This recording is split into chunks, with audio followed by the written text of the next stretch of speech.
नमस्ते बच्चों, स्वागत है आप लोग का हमारे YouTube चैनल में। तो आज के इस वीडियो में हम लोग अध्ययन करने वाले हैं आपका पाठ 14 जिसका नाम क्या है बच्चों? परिवहन।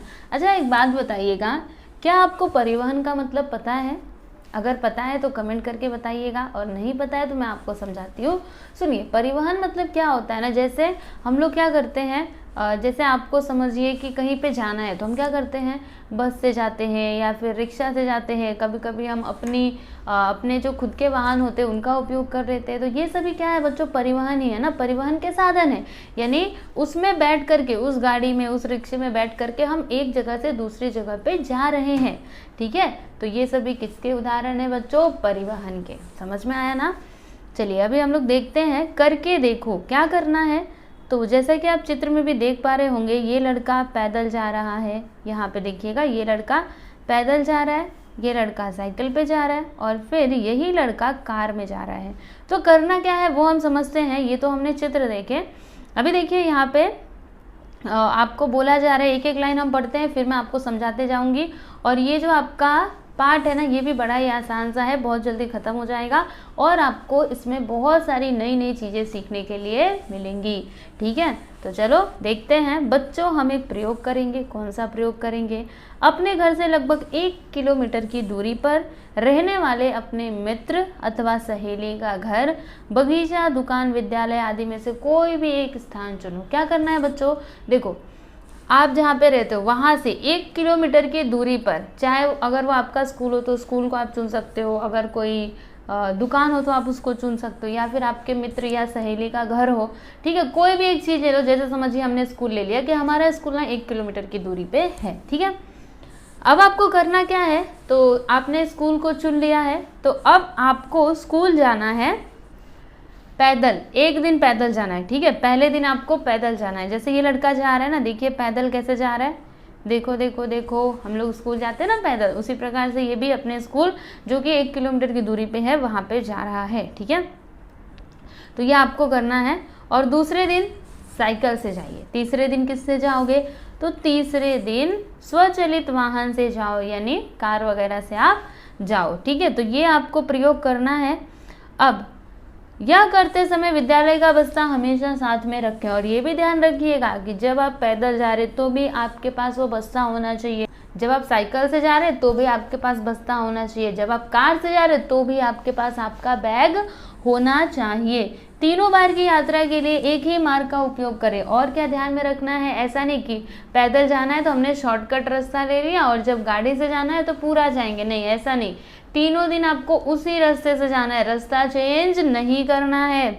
ठीक है, अब निम्नलिखित मुद्दों के आधार पर अपनी कॉपी में इस यात्रा के विषय में लिखो। अब ये जो आपने तीनों यात्राएं की, मतलब एक दिन पैदल गए, एक दिन साइकिल से गए, एक दिन गाड़ी से गए, इनके आधार पर आपको क्या लिखना है सुनिएगा। तीनों दिन में लगा समय, यानी पहले दिन जब आप पैदल जा रहे थे तो आपको अपने घर से स्कूल तक पहुंचने में कितना टाइम लगा उसको बताइए, और दूसरे दिन जब आप साइकिल से गए तब कितना टाइम लगा, और तीसरे दिन जब आप गाड़ी से गए तब आपको कितना टाइम लगा। ये आप अपनी कॉपी में नोट करिएगा। और किस यात्रा में सबसे अधिक और किस यात्रा में सबसे कम समय लगा, और ये भी नोट करिए कि कौन से यात्रा में आपको सबसे ज़्यादा समय लगा और कौन से में सबसे कम लगा। इसका जवाब तो बड़ा ही आसान है। आप बोलोगे जब हम पैदल जा रहे थे तो इसमें सबसे ज़्यादा टाइम लगा क्योंकि हम पैदल जा रहे थे, और जब हम गाड़ी पे बैठ के जा रहे थे तो इसमें बहुत कम समय लगा, बहुत कम समय में ही हम अपने स्कूल पहुंच गए, है ना। तो इस प्रकार से आपको यहाँ पे नोट करना है।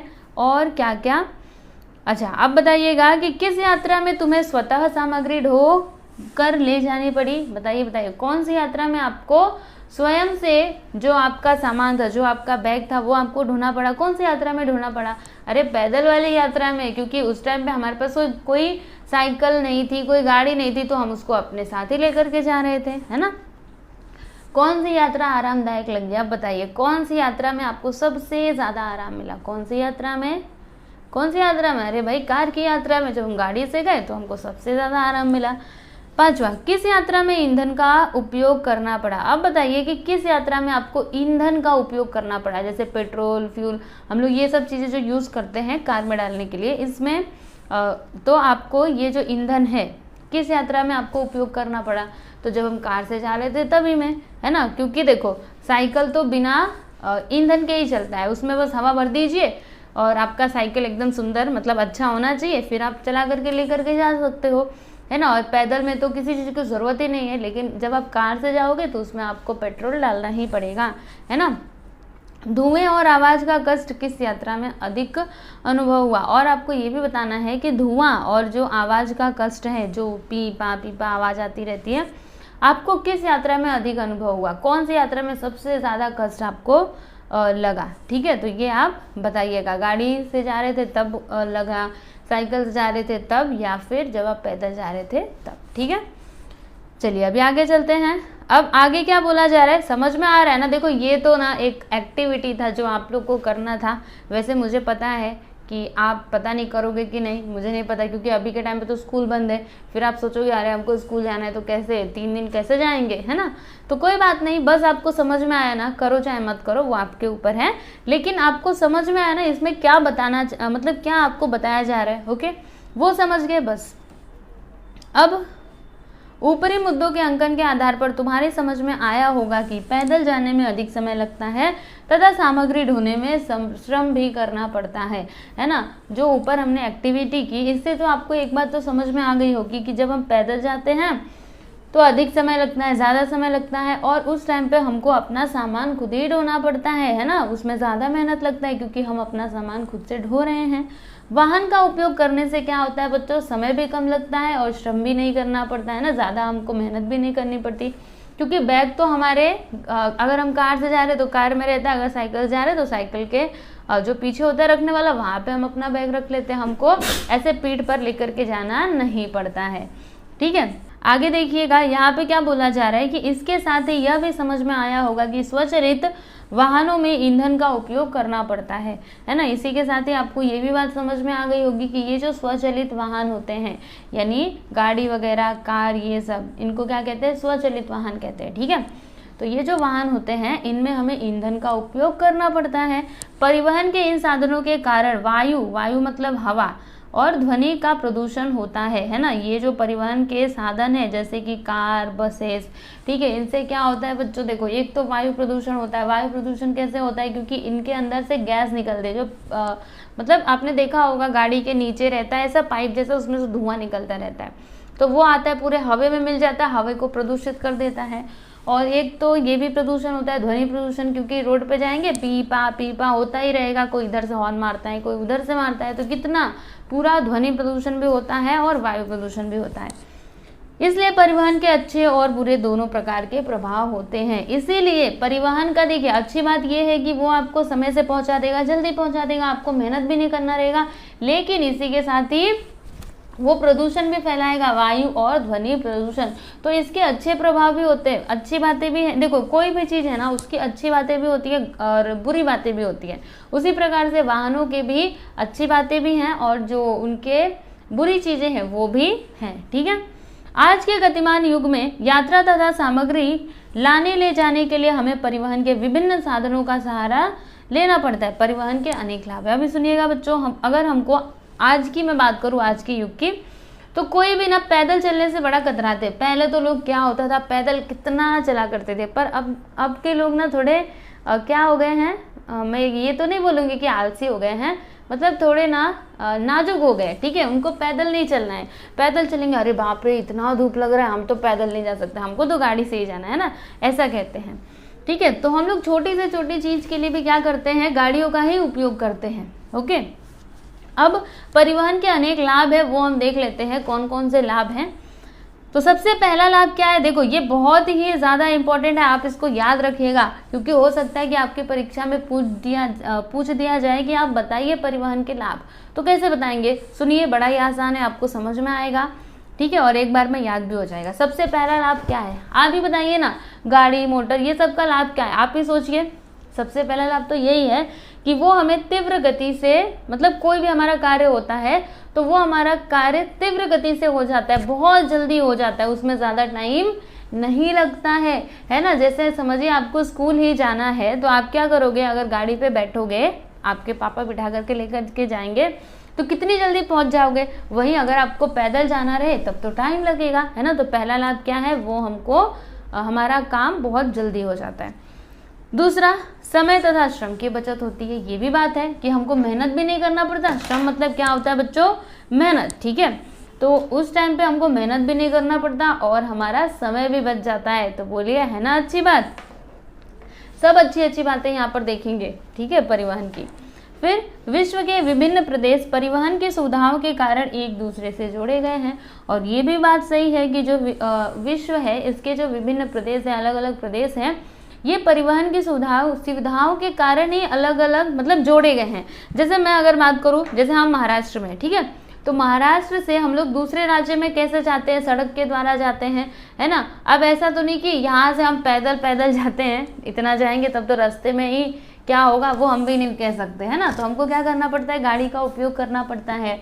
या तो बस से जाते हैं या फिर ट्रेन से जाते हैं, हवाई जहाज से जाते हैं, है ना। इस प्रकार से हम लोग जाते हैं, ठीक है। तो ये परिवहन के कारण क्या हुआ है कि एक प्रदेश दूसरे प्रदेश से जुड़े हुए हैं।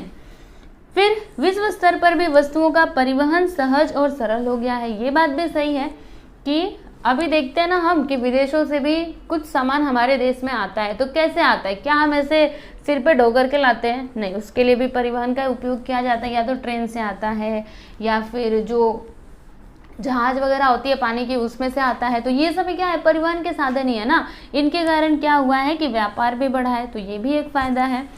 फिर विभिन्न वस्तुओं के सहजता से उपलब्ध होने के कारण लोगों की जीवन शैली में सुधार हुआ है।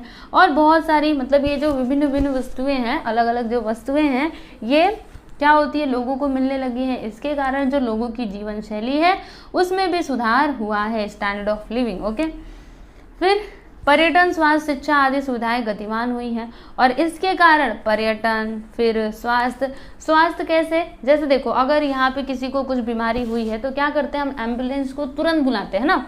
और एम्बुलेंस जो होती है उसको आप फ़ोन लगाते हो तुरंत, मतलब कम से कम टाइम में वो आपके पास पहुँच जाती है। तो आप बताइए कि स्वास्थ्य सुविधाओं में मदद मिली है कि नहीं, किसके कारण, परिवहन के कारण। उसी प्रकार से शिक्षा में भी और भी जो सुविधाएं हैं वो क्या हुई है, गतिमान हुई हैं, यानी वो तेज हुई हैं। तो ये सब किसके कारण हुआ है बच्चों, परिवहन के ही कारण हुआ है। समझ में आया ना आपको। तो एक बार फिर से आप इसको पढ़िएगा और ये जो बातें मैंने आपको बताई इनको आप याद रखना, क्योंकि हो सकता है कि आपकी परीक्षा में पूछा जाए, ठीक है। क्योंकि ऐसे ही क्वेश्चंस आते हैं, परिवहन के लाभ बताइए कि परिवहन क्या होते हैं, ठीक है, इस प्रकार से। चलो आगे देखते हैं परिवहन की। अच्छा ये तो हमने देख लिया। अब आपको बताना है, क्या बताना है, जरा एक बार चित्र को देख लीजिए, उसके बाद कुछ आगे प्रश्न दिए गए हैं तो प्रश्नों के उत्तर बता दीजिए बस। तो देखो ये चित्र को ज़रा देखना, ये 3 लड़के, 2 लड़के 1 लड़की है, फिर ये मोटर बाइक से कहीं पे जा रहे हैं, ये कार चल रही है, ये रोड है, ठीक, देख लिया। अच्छे से देखो, अच्छे से, एकदम अच्छे से देखो, क्योंकि इन्हीं के आधार पर आपसे प्रश्न पूछे जाएंगे, उनके उत्तर देने पड़ेंगे। चलो देख लिया ना, अब प्रश्न देखते हैं। अच्छा इसको भी ज़रा देख लीजिए, ये भी चित्र देखना है। देखो देखो रोड के किनारे कुछ यहाँ पे पेड़ लगे हुए हैं, पौधे हैं, है ना। चलो देखा, ओके। देखते हैं, चित्र का निरीक्षण करके निम्नलिखित प्रश्नों के उत्तर कॉपी में लिखो। पहला प्रश्न क्या है कि चित्र में बच्चे कहाँ रुके हैं। बताइए ये जो चित्र है इसमें बच्चे कहाँ पर रुके हुए हैं, क्या आपको समझ में आ रहा है। अरे भाई सड़क पे रुके हुए हैं, ओके। वे किस लिए रुके होंगे, अच्छा आप बताइए वे किस लिए रुके होंगे, क्यों, रुकने का कोई ना कोई कारण होगा। तो पहला कारण तो ये भी हो सकता है कि वो किसी वाहन का इंतज़ार कर रहे होंगे, यानी कि मतलब कोई बस वगैरह आती होगी, बस आती है ना, तो वो उसका इंतज़ार कर रहे होंगे, या फिर वो रोड क्रॉस करते रहेंगे तो उनको रुकना पड़ा होगा, है ना। ये भी 2 कारण हो सकते हैं। फिर चित्र में वे बच्चे क्या कर रहे हैं। अब बताइए कि ये जो बच्चे हैं ये चित्र में क्या कर रहे हैं, क्या कर रहे हैं, बेचारे कितने परेशान हैं। देखो धुआं इसकी आंख में लग रहा है, इसको खांसी आ रही है, एकदम ध्यान से देखो, धुआं, वो जो प्रदूषित हवा है वो इसकी आंख में लग रहा है, बेचारा दर्द से करा रहा है, उसके आंख में वो लग रहा है, ठीक है, उसका आंख जल रहा है। और इसको देखो क्या हो रहा है, ये आदमी को, अच्छा ये लड़के को, ये देखो ये लड़की क्या कर रही है बच्चों, आप बताइए क्या कर रही है। उसको ऐसा जो साउंड मतलब ध्वनि प्रदूषण हो रहा है उससे वो अपना कान बंद कर रही है क्योंकि उसको बहुत जोर जोर की आवाज़ें सुनाई दे रही हैं। और ये लड़का क्या कर रहा है बीच वाला, तो देखो इसको ना खांसी आ रही है, वो इस प्रकार से ऐसे अपना हाथ जैसे खांसते हैं ना हो, तो इस प्रकार से ये क्या कर रहा है, खांस रहा है ना। तो ये तीनों बेचारे बड़े ही परेशान हैं प्रदूषण के कारण, एक वायु प्रदूषण से तो दूसरा ध्वनि प्रदूषण से, ठीक है। उन्हें किस कारण कष्ट हो रहा होगा, वही तो मैंने बताया कि उन्हें ये प्रदूषण के कारण कष्ट हो रहा होगा, है ना। अब क्या करना है आपको, सड़क के किनारे की तथा सड़क से दूर स्थित वनस्पतियों के बीच का अंतर नीचे दिए गए मुद्दों के आधार पर कॉपी में अंकन करिए। अभी देखिए बच्चों, आपके लिए एक और एक्टिविटी आ गई। क्या करना है सुनिए, आपको क्या करना है, जैसे रोड के किनारे पे जो फूल होते हैं, जो पत्तियां होती हैं, मतलब जो पौधे होते हैं, उनकी पत्ती ले लो और रोड से दूर कहीं एकांत जगह में वहाँ पे भी वैसे पत्ते होंगे तो उनको भी ले लीजिए। फिर उनका निरीक्षण करना है। पत्तियों की ताजगी बताइए कैसी है, ये वाले की ज़्यादा है या मतलब कौन सा पत्ती ज़्यादा ताज़ा है। पत्तियों के रंग बताइए, किस इसका कैसा है, इसका कैसा है। फिर पत्तियों का स्वरूप कैसा है देख करके बताइए, ठीक है। तो ये आप निरीक्षण करना, तभी आपको समझ में आएगा। आगे चलिए आगे देखते हैं क्या बोला जा रहा है कि इस निरीक्षण में तुम्हारी समझ में आया होगा कि भीड़ भाड़ वाली सड़क पर वाहनों का आना जाना हमेशा लगा रहता है। ईंधनों के ज्वलन के कारण वाहनों से लगातार धुआं और कुछ विषैली गैसें निकलती हैं। उनमें मुख्य रूप से कार्बन मोनोऑक्साइड, नाइट्रोजन डाइऑक्साइड और सल्फर डाइऑक्साइड गैसें होती हैं। इसी तरह धुएं से कार्बन तथा शीशे के सूक्ष्म कण बाहर निकलते हैं और हवा में मिश्रित हो जाते हैं। इन घटकों की अधिकता होने पर परिसर की हवा की गुणवत्ता कम हो जाती है। इसी को वायु प्रदूषण कहते हैं। देखो बच्चों, यहाँ पे आपको समझाया गया है वायु प्रदूषण के बारे में। वायु प्रदूषण क्या होता है, कैसे होता है। तो जो वाहनों से ये निकलने वाले, देखो जब ईंधन जलते हैं, पेट्रोल वगैरह जलते हैं, तो जो वाहन होते हैं उसके अंदर से धुएं निकलते हैं। अब धुएं में क्या होता है, देखो वो जो गैस होती है वो कैसी होती है, विषैली, यानी विषैली मतलब एक बात बताइए, विष मतलब क्या होता है, जहर होता है, यानी वो जहरीली गैस होती है जो हमको तुरंत तो नहीं मारती। जैसे जो जहर होता है, अगर कोई जहर पी ले तो वो तुरंत ही मर जाता है ना, लेकिन ये जहर हमें धीरे धीरे धीरे धीरे करके मारती है। इसके कारण बहुत भयंकर भयंकर बीमारियां हो सकती हैं, ठीक है। तो ये जहरीली गैसें होती हैं, उनमें मुख्य रूप से क्या क्या होता है बच्चों, तो कार्बन मोनोऑक्साइड होता है, नाइट्रोजन डाइऑक्साइड, देखो ये भी याद रखना, carbon monoxide, nitrogen dioxide and sulphur dioxide, ये तीनों गैसें होती हैं। और इसी तरीके से जो धुएं होते हैं उनमें से कार्बन तथा शीशे के सूक्ष्म कण क्या निकलते हैं, बाहर निकलते हैं और जो क्या करते हैं, हवा में पूरा मिश्रित हो जाते हैं, ठीक है। और इन घटकों की अधिकता होने पर जो परिसर की हवा की गुणवत्ता है, यानी वहाँ का जो हवा है उसकी क्वालिटी वो एकदम खराब हो जाती है, ठीक है, कम हो जाती है। वो उतना शुद्ध नहीं रह जाता है, वो क्या हो जाता है, अशुद्ध हो जाता है, क्योंकि उसमें ये सारी गैसें, धुआं वगैरह ये सब मिल चुके होते हैं, ठीक है, उसी में सब मिल जाते हैं। तो इसलिए इसकी गुणवत्ता कम हो जाती है और इसी को हम क्या कहते हैं, ये जो पूरा प्रोसेस है ना, इसी को हम क्या कहते हैं बच्चों, वायु प्रदूषण कहते हैं, ठीक है। तो अगर आपसे पूछा जाए वायु प्रदूषण क्या होता है तो आप क्या लिखोगे, यहाँ से लेकर के यहाँ तक लिख दीजिएगा, बस आपको पूरे के पूरे नंबर मिल जाएंगे। अब आप सोच रहे होंगे कि कहना तो बड़ा आसान है, यहाँ से यहाँ तक करके आप लिख देना, लेकिन याद कैसे करेंगे, है ना, बहुत बड़ी समस्या। अरे भाई कोई बात नहीं, एक बार आप इसको समझने की कोशिश करो। बस देखो एक कैसे याद करना है, पूरा ऐसे रट्टा थोड़े ना मारना है ना। पूरा रट्टा मार के जाओगे तो एग्जाम में लिखने बैठोगे, फिर याद आएगा अरे उसके आगे क्या था, ऐसे सोचते बैठोगे 1 घंटे तक। तो क्या करना है, समझने की कोशिश करनी है। वैसे ये जो आपका ईवीएस है ना, ये तो बड़ा ही मतलब बहुत इंटरेस्टिंग है, आपको पढ़ने में बहुत मजा आता है ना। तो क्या करना है आपको, सुनिए, पहले तो इसको पढ़ करके समझने की कोशिश करिए क्या होता है क्या नहीं होता है। और ये जो मैंने यहाँ पे गैस के नाम बताए ये तो आपको याद करना पड़ेगा, ठीक है। तो इसको समझिए, समझ करके याद करने की कोशिश करिए, आपको पक्का याद हो जाएगा, ठीक है। देखो थोड़ी तो मेहनत करनी पड़ेगी, है ना, बिना मेहनत के आज के ज़माने में कुछ मिलता नहीं। आज के ज़माने की मैं क्या बात करूँ, कभी भी जब आप मेहनत करोगे तभी आपको कुछ भी मिलेगा। उसी प्रकार से जब आप थोड़ा सा इसको पढ़ने की, समझने की कोशिश करोगे तभी आपको समझ में आ जाएगा और आप इसको एग्ज़ाम में यानी कि परीक्षा में भी लिख पाओगे, ठीक है। तो चलिए आगे चलते हैं। वायु प्रदूषण के कारण प्राणियों तथा वनस्पतियों पर अग्रलिखित प्रभाव पड़ते हैं। अब सुनिएगा बच्चों, वायु प्रदूषण के कारण जो वनस्पतियां होती हैं और जो प्राणी होते हैं यानी कि हम, ठीक है, तो हमारे ऊपर बहुत सारे प्रभाव पड़ते हैं, जैसे कि मैं आप लोगों को बताना चाहूँगी। देखिएगा, पहला, ठीक है, श्वसन नलिका, आंखों तथा फेफड़ों की बीमारियां होती हैं। उदाहरण आंखों में जलन होना।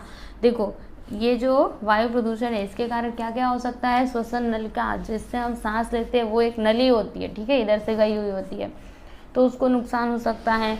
आंखों तथा फेफड़ों, जो हमारा फेफड़ा होता है, ठीक है, हमारे अंदर होता है, हमारे शरीर के अंदर, तो ये सारी बीमारियां हो सकती हैं, ठीक है। श्वसन की नलिका खराब हो सकती है, उसमें भी कुछ बीमारी लग सकती है।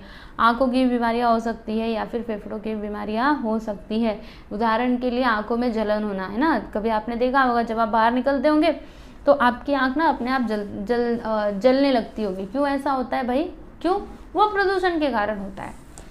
दूसरा, वृक्षों की पत्तियां झुलसती हैं, गिरती हैं, अंकुर जल जाते हैं, वृक्षों की वृद्धि तथा विकास रुक जाता है। क्या होता है वायु प्रदूषण के कारण? तो जो वृक्षों की पत्तियां हैं वो क्या हो जाती है बच्चों? झुलस जाती है, एकदम से जल जाती हैं, ठीक है। और वो जो पत्ती और ये जो पौधे होते हैं ना, उनका जो मतलब अभी बढ़ रहे होते हैं, लेकिन उस प्रदूषण के कारण वो वहीं पे रुक जाते हैं, ठीक है, उनका विकास रुक जाता है। अगला, वन प्रदेशों में से जाने वाले वाहनों की भीड़ बढ़ने पर वहां के प्राणियों तथा वनस्पतियों के अधिवास को बाधा पहुंचती है। इस प्रदेश के वन्य जीव स्थलांतरित होने लगते हैं। क्या होता है बच्चों? जब वन प्रदेशों में से वाहनों की भीड़ बढ़ जाती है, यानी जो वन प्रदेश होते हैं, वन प्रदेश मतलब जो जंगल एरिया होता है, वहाँ पे अगर वाहनों की भीड़ बढ़ जाए तो वहाँ के जो रहने वाले जीव होते हैं उनके ऊपर भी प्रभाव पड़ता है, ठीक है।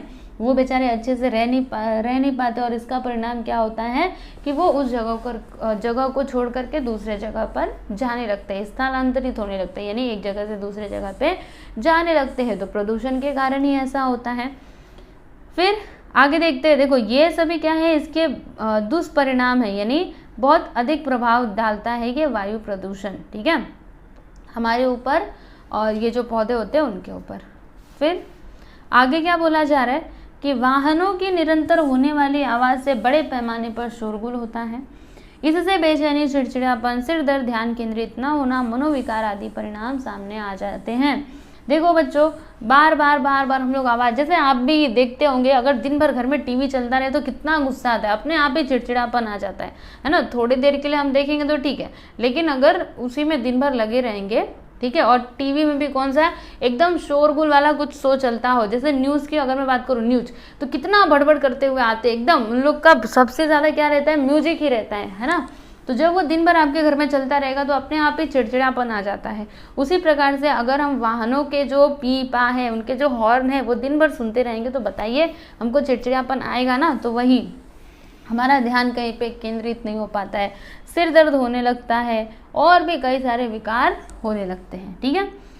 यातायात जाम होने पर परिसर में वायु और ध्वनि का प्रदूषण बढ़ता है। मतलब जब देखते हो ना आप कि सड़क पे क्या होता है, जाम लग जाता है, इससे जाम लगने से क्या होता है बच्चों, वहाँ पर वायु और ध्वनि प्रदूषण बढ़ जाता है, क्योंकि एक तो वो वाहनों से धुआं निकल रहा है तो वो क्या करेगा, वायु प्रदूषण फैलाएगा, और ध्वनि मतलब जो पीपा हॉर्न बज रहा है उससे क्या होगा, ध्वनि प्रदूषण होगा, ठीक है। वाहन दुर्घटनाओं के कारण घायल होना, मृत्यु होना, वाहनों को क्षति पहुंचना आदि घटनाएं घटती हैं। और कभी कभी तो ऐसा भी होता है, कभी एक्सीडेंट हो जाता है तो इसके कारण कई सारे मृत्यु भी हो जाती हैं, कई गाड़ियां बेकार हो जाती हैं, है ना। तो इस प्रकार से होते रहते हैं। तो ये सभी क्या है, इनके बुरे प्रभाव है ना। परिवहन के बुरे परिणाम, इस विषय पर कक्षा में चर्चा करो। अब आप अपने कक्षा में चर्चा करिए कि परिवहन के कौन कौन से बुरे परिणाम हैं, है ना। हम लोगों ने तो अच्छे परिणाम तो देख लिए कि हाँ ये सब कुछ होता है परिवहन की वजह से, लेकिन भाई उसका बुरा, उसकी जो गलत चीज़ें हैं वो भी तो थोड़ा चर्चा करिए। तो आप अपने दोस्तों के साथ चर्चा करिएगा। कुछ भी अगर समझ में आता है तो आप मुझे कमेंट करके बताइएगा, क्योंकि मैं हर एक बच्चे का कमेंट देखती हूँ, ठीक है। तो कमेंट करके जरूर बताइएगा। आप समझिए कि ये आपके लिए है होमवर्क, गृह कार्य, घर से करके लाना है। क्या लाना है, जो परिवहन होते हैं, ये जो गाड़ियाँ मोटर होते हैं, इनके दुष्परिणाम बताइए, ठीक है। बुरे प्रभाव क्या क्या हैं वो आप बता सकते हो। चलिए अभी आगे चलते हैं। बताओ तो क्या बताना है, पैदल जाना, साइकिल से जाना, निजी वाहन से जाना, सार्वजनिक वाहन से जाना। ये 4 बातें यहाँ पर दी गई हैं, देख सकते हो। पैदल जाना, साइकिल से जाना, निजी वाहन से जाना, फिर सार्वजनिक वाहन से जाना। निम्न परिस्थितियों में ऊपर के विकल्पों में से कौन सा विकल्प चुनोगे। अब सुनिए बच्चों, आपको क्या करना है, घर के निकट रहने वाले मित्र के पास पढ़ने के लिए जाना है। बताइए आप किससे जाएंगे, यानी आपका यहाँ पे घर है और आपके घर के पास ही आपका मित्र रहता है, ठीक है। अब आपको क्या करना है, उसके घर पे पढ़ने के लिए जाना है। तो आप किससे जाना पसंद करोगे, क्या आप पैदल जाओगे या फिर गाड़ी से जाओगे, किससे जाओगे, बताइए किससे जाएंगे। अरे भाई ये हमारा घर है, यहीं पे हमारा दोस्त रहता है, तो हम तो पैदल ही चले जाएंगे, हमको इसमें गाड़ी की क्या ज़रूरत है ना। 1 किलोमीटर दूर विद्यालय में जाने के लिए, अब जो आपका स्कूल है ना वो 1 किलोमीटर की दूरी पर है, आपको जाना है। तो बताइए आप किससे जाना पसंद करेंगे, क्या आप पैदल जाएंगे, साइकिल से जाएंगे, या फिर सार्वजनिक वाहन या फिर निजी वाहन। सार्वजनिक मतलब क्या, जो बस, रेलगाड़ी या फिर ये जो ये होते हैं रिक्शा होते हैं, ये सभी क्या है, सार्वजनिक है, यानी वो सभी के लिए, ऐसा नहीं कि वो बस आपके लिए है। निजी मतलब क्या, जो वाहन केवल आपके लिए है, ठीक है। तो किससे जाना पसंद करोगे आप बताइएगा। फिर पड़ोस के गांव में, अच्छा ये तीसरा, दूसरे गांव में क्या है, विज्ञान प्रदर्शनी की सामग्री लेकर जाने के लिए किसका उपयोग करोगे बताइए। और तीसरा है कि पड़ोस के गांव में विवाह है किसी का, वो कार्यक्रम है, तो आप कैसे जाना पसंद करोगे। तो आपको जिससे भी जाना है आप यहाँ पे भरते जाइएगा। घर के निकट रहने वाले मित्र के पास जाना है तब तो पैदल ही चले जाएंगे। 1 किलोमीटर की दूरी पे जाना है हमारे स्कूल, तो हम सोच लेते हैं अच्छा चलो हम साइकिल से ही चले जाते हैं, है ना। फिर दूसरे गांव में प्रदर्शनी की सामग्री लेकर के जाना है दूसरे गांव में, तब आप किससे जाओगे। तो एक काम कर सकते हो, जो सार्वजनिक वाहन होते हैं रिक्शा बस, इनका उपयोग कर सकते हो। और पड़ोस के ही गांव में कुछ विवाह का कार्यक्रम है, आपको अगर जाना है तो आप पैदल भी जा सकते हो। पड़ोस का ही गाँव है ना आपका, ये गांव और आपके पड़ोस का ही गांव है, तो पैदल भी जा सकते हो या फिर साइकिल से भी जा सकते हो, है ना। समझ में आया आपको। तो इसके आधार पे आपको एक बात तो समझ में आई होगी कि अगर हमको दूर जाना है तो हमें वाहनों का उपयोग करना चाहिए, और जब हमको नज़दीक में ही जाना है तो हमको पैदल ही चलना चाहिए। और मैं भी आप लोग से बोलना चाहूँगी बच्चों, अगर आप पैदल चलते हो ना तो आपका स्वास्थ्य अच्छा रहता है, हमें पैदल चलना ही चाहिए। सुबह सुबह जॉगिंग करते हैं ना सब लोग, जॉगिंग करने से अच्छा है कि आप कहीं ऑफिस जा रहे हो, स्कूल जा रहे हो, तो पैदल चलो ना, ठीक है। उतने में आपकी जॉगिंग हो जाएगी। रोज़ सुबह सुबह उठ करके ऐसा दौड़ने की ज़रूरत नहीं है ना। फिर यहाँ पे वही दिया गया है, इससे क्या होता है बच्चों, स्वचालित वाहनों का उपयोग नहीं करना पड़ेगा और प्रदूषण से बचा जा सकेगा। यानी जब हम साइकिल का उपयोग करेंगे, फिर सार्वजनिक वाहनों का उपयोग करेंगे, तो इससे क्या होगा, प्रदूषण कम होगा, है ना, प्रदूषण कम होगा। और भी बहुत सारे फ़ायदे हैं, हमारा स्वास्थ्य भी अच्छा रहेगा, क्योंकि जब हम साइकिल भी चलाते हैं तो हमारे पैर ऊपर नीचे होते हैं, तो बताइए पैर की एक्सरसाइज होती है ना। पैदल चलते हैं तो भी हमारा पैर चलता है, यानी हम स्वस्थ रहते हैं, ठीक है। सार्वजनिक तथा निजी वाहनों का उपयोग आवश्यकता अनुसार करने पर समय तथा श्रम की बचत होती है। यानी निजी और ये जो सार्वजनिक वाहन है ना, हमें आवश्यकता के अनुसार उनका उपयोग करना चाहिए। जैसे पूरी फैमिली को कहीं पे जाना है तब आप निजी वाहन का उपयोग कर सकते हो, आपकी जो कार है आप उसका उपयोग कर सकते हो। लेकिन आप ही सोचिए ना, बस आपको अकेले ही जाना है तो क्या आप पूरी कार लेकर के जाओगे। अरे भाई क्यों लेकर के जाओगे, उससे देखो प्रदूषण होगा, इससे अच्छा आप बस से चले जाओ, है ना। तो इससे थोड़ा प्रदूषण कम होगा कि नहीं होगा। तो इस प्रकार से आपको सार्वजनिक और निजी वाहनों का उपयोग करना चाहिए। फिर इस तरह हम परिवहन के कुप्रभावों की तीव्रता को कम कर सकते हैं। इसके अलावा प्रदूषण कम करने के निम्नलिखित उपाय हैं। क्या क्या है, तो प्रदूषण कम करने वाले ईंधनों का उपयोग करो, यानी वो ईंधन जिससे प्रदूषण कम होता है उनका हमको उपयोग करना चाहिए। समय समय पर वाहनों का रख रखाव और मरम्मत भी हमको करना चाहिए, है ना, क्योंकि वाहन ज़्यादा खराब होंगे तो वो ज़्यादा प्रदूषण फैलाएंगे। फिर यथासंभव सार्वजनिक वाहनों का उपयोग करो, मतलब जितना संभव हो सके आप सार्वजनिक वाहन का ही उपयोग करें, बस, रिक्शा, रेलगाड़ी, ये सब का आप उपयोग किया करें, ठीक है। जितना संभव, बहुत ज़रूरी होने पे ही आप अपने निजी वाहन का उपयोग करें। इससे क्या होगा बच्चों, प्रदूषण कम होगा। फिर चौथा, जहां आवश्यक हो वहां निजी वाहनों का उपयोग करना चाहिए। वही तो मैंने बताया कि जहां बहुत ज़रूरी हो, आपका सार्वजनिक से काम न चलता हो, आप वहां पर निजी वाहन का उपयोग कर सकते हैं। पांचवी बात यहाँ पे क्या दी गई है, तो वृक्षारोपण करना, विशेष रूप से बरगद, पीपल, नीम, कंजा आदि भारतीय वृक्ष लगाना और उनकी देखभाल करना। ये वृक्ष स्थानीय पर्यावरण से समन्वय स्थापित करते हैं और जैव विविधता की वृद्धि में सहायता करते हैं। सुनिए बच्चों, सबसे मुख्य बात, आपको क्या करना चाहिए प्रदूषण से बचने के लिए, तो वृक्षारोपण करना चाहिए, वृक्ष लगाने चाहिए। मुख्य रूप से देखो, आप अपने जीवन में ये संकल्प कर लो कि आपको वृक्ष लगाने हैं, कम से कम 5 पेड़ तो लगाने ही हैं। 5 पेड़ कौन कौन सी चीज़ों के मैं बता रही हूँ, ठीक है। मतलब कौन सी ऐसे 5 चीज़ें हैं जिनका आप पेड़ लगा सकते हो। तो आम का लगा सकते हो, नीम का लगा सकते हो, पीपल का, ठीक है। ये सभी पेड़ बहुत ही ज़्यादा अच्छे होते हैं। जैसे अगर मैं बात करूँ ये पीपल की, तो पीपल ना हमको ऑक्सीजन देता है, बहुत ही ज़्यादा फायदेमंद है। उसके बाद नीम, तो नीम तो हमको ऑक्सीजन देगा ही, और अगर नीम रहता है ना तो वहाँ पे मतलब जो कीटाणु वगैरह रहते हैं ये नहीं आते हैं। और भी मैं आप लोग को बताना चाहूँगी नीम की पत्तियाँ आपको कितना काम करती हैं, है ना। अगर आपके शरीर में खुजली हो रही है तो नीम के पानी से आप नहा सकते हो, मतलब वो पत्तियों को गर्म करके उस पानी से आप नहा सकते हो, ठीक है। अगर आपके पेट में कीड़े हो गए हैं तो भी नीम की पत्तियाँ आप पीस करके पी सकते हो, समझ में आए। तो इसके बहुत सारे लाभ है। तो आप नीम का पेड़ लगा सकते हो, आम के भी पेड़ लगाने चाहिए।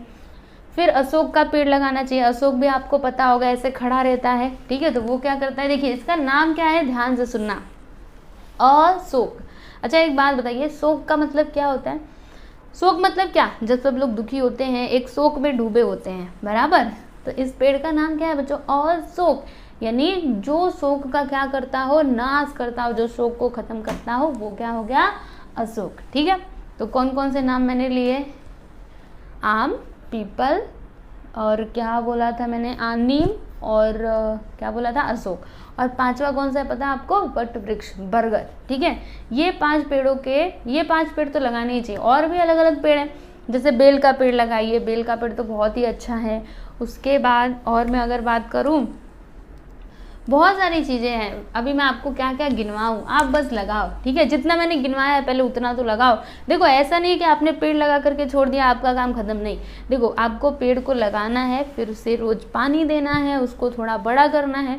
जब वो बड़ा हो जाएगा ना तो अपने आप वो पानी अंदर से लेता जाएगा, अपने आप वो खाना बनाता जाएगा, ठीक है। फिर वो आपके ऊपर डिपेंड नहीं रहेगा। तो क्या करना है, आपको पेड़ लगाना है पर उसकी देखभाल भी करनी है, क्योंकि कई लोग होते हैं ना, पेड़ लगाएंगे पेड़ लगा करके पता नहीं कहाँ चले जाते हैं, कुछ अता पता ही नहीं होता। अब बेचारा पेड़, उसको पानी अगर नहीं मिलेगा, उसको देखभाल नहीं की जाएगी, तो बताइए वो कैसे चलेगा, है ना। इसीलिए आपको पेड़ लगाना है तो उसकी देखभाल भी करनी है, तभी वो बड़ा हो पाएगा, नहीं तो नहीं हो पाएगा, है ना। छोटे बच्चे ऐसे ही होते हैं, अगर छोटे बच्चों को आप ऐसे छोड़ दोगे तब क्या, उनको कुछ नहीं मिल पाएगा, वो बढ़ नहीं पाएंगे, है ना। तो छोटे बच्चों की हमें कैसे देखभाल करनी पड़ती है, उसी प्रकार से आपको छोटे पेड़ों की भी देखभाल करनी चाहिए। चलिए आगे चलते हैं।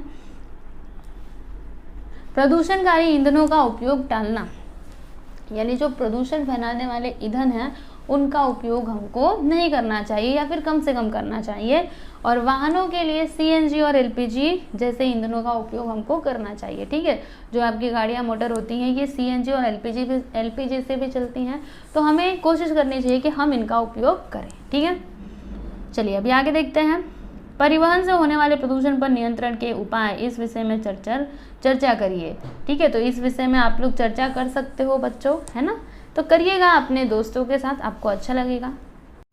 इसे सदैव ध्यान में रखो, तो क्या सदैव ध्यान में रखना है, क्या आपको हमेशा याद रखना है। देखिए हमारा पर्यावरण क्या होता है बच्चों, संवेदनशील होता है। इसके कारण पर्यावरण पर प्रदूषण के घातक प्रभाव पड़ते हैं। संवेदनशील होने की वजह से प्रदूषण के पर्यावरण के ऊपर बहुत घातक प्रभाव पड़ते हैं। इसके कारण क्या होता है, ये हमारे साथ साथ सभी सजीवों के लिए हानिकारक होता है, ठीक है। इसीलिए प्रदूषण से बचना अति आवश्यक है, ठीक है। तो हमको कम से कम प्रदूषण करना चाहिए, है ना। क्या तुम जानते हो, क्या जानते हैं भाई, ये भी एक बार देख लेते हैं। तो आधुनिक युग में हम ईंधन से चलने वाले वाहनों, जहाजों तथा वायुयानों का उपयोग कर रहे हैं। सही बात है, जो ईंधन से चलते हैं जैसे पेट्रोल, CNG, LPG, ये सारी चीज़ों से जो वाहनें चलती हैं हम उनका उपयोग कर रहे हैं आज के ज़माने में। लेकिन पहले क्या होता था, पूर्व काल में उपयोग में लाए गए जहाज इस प्रकार के यंत्रों की सहायता से नहीं चलते थे, ठीक है। तो कैसे चलते थे, ये जहाज हवा की गति का उपयोग करके चलाए जाते थे, यानी जो हवा की गति होती है ना, इसका उपयोग करके इनको चलाया जाता था। इन्हें पाल वाला जहाज कहते थे, और इनका नाम क्या था बच्चों, पाल वाला जहाज। उस कालखंड में इन जहाज़ों का उपयोग करके मनुष्य ने पूरे विश्व में भ्रमण किया, ठीक है। पूरे विश्व में भ्रमण किया मतलब क्या, भ्रमण मतलब क्या होता है, घूमना, ठीक है, घूमा।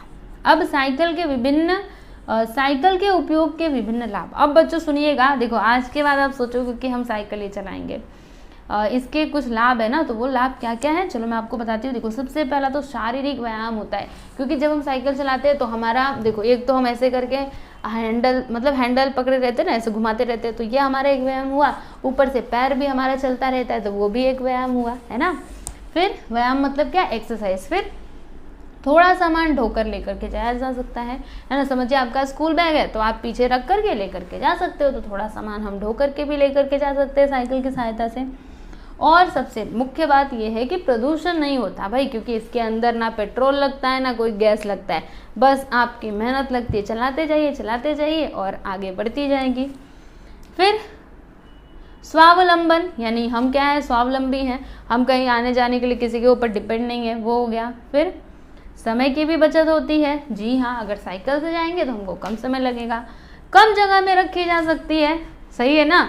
अगर आपको कार रखनी है तो इतना जगह तो चाहिए, लेकिन साइकिल कहीं पे भी एक जगह पे टिका दो, आप चाहो तो ऊपर भी लेकर के जा सकते हो, नीचे भी ला सकते हो, कितना आसान है बताइए। पैसों की बचत होती है, जी हाँ, इसमें ज़्यादा हमको पैसे भी नहीं खर्चा करना पड़ता। फिर वाहनों की भीड़ भी नहीं होती है, और साइकिल की वजह से ज़्यादा भीड़ भी नहीं होती है। भीड़ कौन करते हैं, तो बाइक वाले करते हैं, ट्रक वाले करते हैं, टैंकर वाले करते हैं, कार वाले करते हैं, है ना। साइकिल की वजह से कहाँ भीड़ होती है भाई। तो ये है साइकिल के फ़ायदे। तो आप लोग भी कोशिश करिए कि हम ज़्यादा से ज़्यादा साइकिल का उपयोग करें, है ना। और इससे क्या होता है, जो ईंधन होते हैं इनकी भी तो बचत होती है, इसमें कोई पेट्रोल नहीं, कुछ नहीं। तो बताइए बचत होती है कि नहीं। बस इसमें पंप लीजिए, हवा भर दीजिए, बस साइकिल आपकी तैयार है, जहाँ मन करे वहाँ जाइए। चलिए अभी आगे देखते हैं, अब क्या करना चाहिए। अच्छा, क्या करना चाहिए। अच्छा, यहाँ पे बच्चों आपका पाठ समाप्त हो गया, बस इतना ही था, है ना। आपको समझ में आया रहेगा, मुझे ऐसा लगता है। अब क्या करना चाहिए इसको भी ज़रा हम समझते हैं। तो रोहन और सानिया विद्यालय हमेशा पैदल जाते हैं, दोनों रोहन है और सानिया है, दोनों स्कूल हमेशा पैदल ही जाते हैं। उनका विद्यालय घर से 30 मिनट की दूरी पर है। कितने मिनट की, 30 मिनट की, ठीक है। आज उनके विद्यालय में सांस्कृतिक कार्यक्रम है, मतलब कुछ तो कार्यक्रम है उनके विद्यालय में। यह कार्यक्रम देखने के लिए उनकी दादी जी साथ चलने वाली है, ठीक है। मतलब ये जो कार्यक्रम होने वाला है उसमें उनकी दादी जी भी तैयार है जाने के लिए कि हम भी चलेंगे देखने। अब दादी जी की जो आयु है वो कितनी है मैं आपको बताती हूँ, बहुत अधिक है। इसके कारण क्या हुआ है कि वो बेचारी थक गई हैं, अब वो पैदल नहीं चल सकती। तो उन्हें विद्यालय ले जाने के लिए निम्न में से कौन सा विकल्प चुनना चाहिए बताइए। अभी दादी जी तो चल नहीं सकती क्योंकि वो बेचारी थक गई है, उम्र उनकी ज़्यादा है, तो कौन से वाहन का उपयोग करना चाहिए, मतलब कैसे जाना चाहिए, पैसे जाना चाहिए, नहीं दादी जी नहीं चल पाएंगी, थक गई हैं। ऑटो रिक्शा से जाना चाहिए, जा सकते हैं। बस से जाना चाहिए, उससे भी जा सकते हैं। स्कूटर से, आपकी मर्जी। और मोटर कार से किससे जाना चाहिए, तो मुझे तो ऐसा लगता है ऑटो रिक्शा या फिर बस से चले जाओ, है ना। तो आप लोग भी अपनी राय बताइएगा, कमेंट करके बताइएगा कि दादी जी को, मतलब सानिया और ये जो है रोहन, ये दादी जी, इनको किससे जाना चाहिए। हमने क्या क्या सीखा बच्चों, तो हम पर होने वाले परिवहन के अच्छे और बुरे परिणाम, है ना। परिवहन के अच्छे भी परिणाम होते हैं, बुरे भी परिणाम होते हैं। फिर परिवहन साधनों का विचार पूर्वक उपयोग करना, सोच समझ करके उनका उपयोग करना चाहिए। परिवहन साधनों द्वारा निर्मित प्रदूषण के कारण प्रकृति का अस्तित्व खतरे में पड़ना और विभिन्न प्रकार के प्रदूषणों पर नियंत्रण के उपाय, ठीक है। तो ये सारी चीज़ें हमने पढ़ ली है। तो देखो बच्चों, जितना मैंने आपको सिखाया आप एक बार अच्छे से बैठिए और उसको पढ़ने की कोशिश करिए, एकदम ध्यान से समझिए, ठीक है। बस आप एक घंटा इसको ध्यान लगा करके पढ़ो। उस टाइम पे आपका दिमाग ना इधर उधर नहीं होना चाहिए, बाहर क्या हो रहा है, अंदर क्या हो रहा है, कुछ नहीं, क्या हुआ था पहले, बाद में क्या होगा, ये कुछ नहीं। हाँ, बहुत मुश्किल होता है ना कंसंट्रेट करना, लेकिन कोई बात नहीं, ट्राई करोगे सब कुछ होगा, ठीक है। बस थोड़ा सा ऐसे शांति रखो, आंख बंद करो, थोड़ा शांति रखो, फिर बुक खोलो और पढ़ने की कोशिश करो, सब कुछ समझ आएगा, ठीक है। तो यहाँ पे आपका पार्ट कंप्लीट हुआ, पढ़िए आप लोग, और हम लोग मिलते हैं अगले वीडियो में। नमस्ते।